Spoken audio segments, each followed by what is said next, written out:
د یوې اندازې تر مخه د پاکستان هغه علاقو کې ځانمرګي پیښې مخې ته راځي چېرته چې سماجي فاصلې کمې وي او خلک د یو بل خیال نه ساتي. عدم برداشت او د قرآني تعلیماتو نه لرېوالی هم دارنګه ماحول جوړولو کې لوی کردار لري.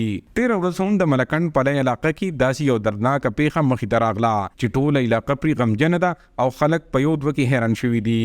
14 کلن عتیق محمد نومي ځوان ته خپل تره نور محمد نصیحت کړی و چې په تعلیم توجه ورکا او خوشې مه ګرځه، په کومې چې دغه زلمي ډېر بد وګڼل او خودکشي یې وکړه. کله چې د علاقې خلکو د زلمي مړی د بډخیلي اسپتال ته ویوړو نو تره یې هم په منډه خپل ځان اسپتال ته ورسوو او کله ورته د وراره د مرګ خبره وشوه نو هغه هم د کیجوالټۍ مخې ته ډزې وکړې او ځان یې قتل کړو.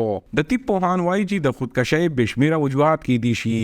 ځان له سزا ورکول لویه ناروغي ده. څوک چې تنها پسند وي نو هغه خلک د دې ناروغۍ ښکار کیدی شي. ځانمرګي خلک اکثر د احساس کمترۍ ښکار وي او د معاشرې سره اړیکې ډېرې کمزوري وي. داسې ناروغانو ته د ناستې ولاړې ماحول ورکول پکار وي چې انسان د ژوند د قدر نه خبر شي.